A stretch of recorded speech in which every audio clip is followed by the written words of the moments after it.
As per. Doctor पुलके, सबसे पहले आपसे यही जानना चाहेंगे कि जब हम बात करते हैं मर्दों में कमिटमेंट फोबिया की, तो वजहें हम क्या मान सकते हैं?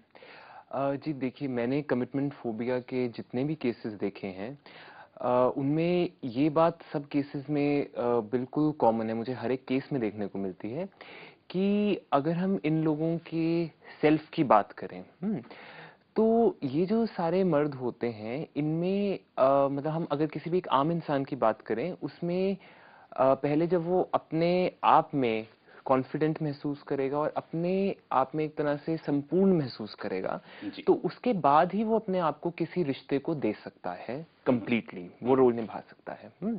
लेकिन ये जो सब लोग होते हैं, इमोशनली इनमें अभी भी एक वो बचकानापन होता है कि जैसे एक छोटा बच्चा नहीं होता कहीं पे कि जो मुझे अपनी मर्जी के लिए चीजें चाहिए या जो मेरी जरूरतें हैं वो तो वो मांग लेता है, लेकिन उसको ये चीज उसमें डेवलप नहीं होती कि वो ये समझ पाए कि दूसरे को मेरे से क्या चाहिए। मैच्योरिटी की कमी जी यहाँ पर जी होती है। जी। ये इस मैच्योरिटी के पीछे की, मतलब जो मैच्योरिटी की कमी है, इसके पीछे की वजह क्या हो सकती है? देखिए, इसके पीछे की वजह फैमिली एनवायरनमेंट बहुत बड़ी वजह है। क्योंकि अक्सर ये होता है कि अगर एक बच्चे की सारी ज़रूरतें और सारी नीड्स पूरी की जाएँ और जी। साथ-साथ ही उसको ये कंसेप्ट भी दिया जाए कि वो दूसरों के प्रति उसकी एक सेंसिटिविटी डेवलप हो, तो वो ये समझ पाता है कि हाँ, मतलब मेरी अपनी ज़रूरतें भी हैं और दूसरों की ज़रूरतें भी हैं, और वो ये सीख पाता है कि इन दोनों को साथ में लेकर कैसे चलना है।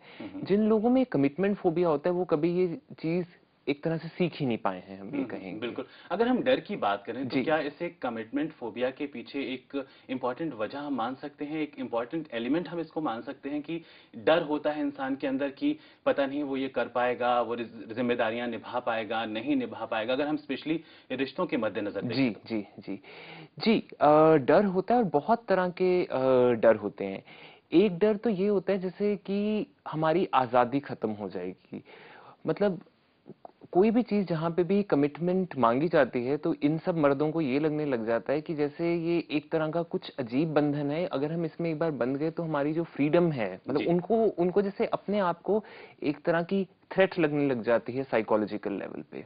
बिल्कुल। तो आज़ादी खत्म हो जाएगी, ये कोई बहुत बड़ा रीज़न नहीं हुआ कि हम कमिटमेंट करने से पीछे हटते हैं। आज़ादी, हम कब तक आज़ाद रहेंगे? क्या हम एक रिश्ते के साथ जुड़कर आज़ाद नहीं रह सकते?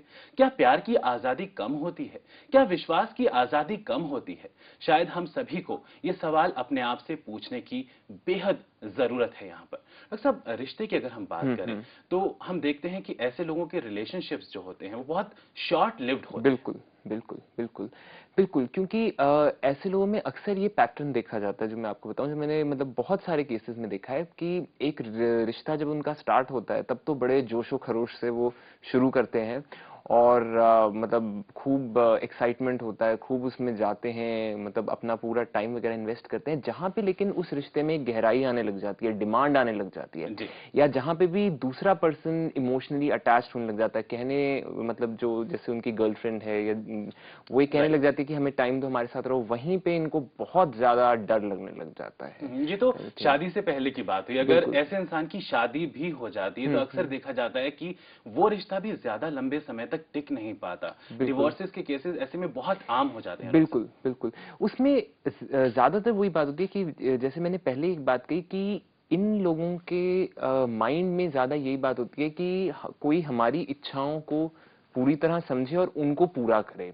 तो जहां पे भी इनको लगता है कि वो पूरी नहीं हो पा रही, तो वहां पे इनको बहुत ज्यादा फ्रस्ट्रेशन हो जाती है, और ये कंसेप्ट इनमें बहुत कम होता है कि हम भी दूसरे को, उसकी नीड्स को या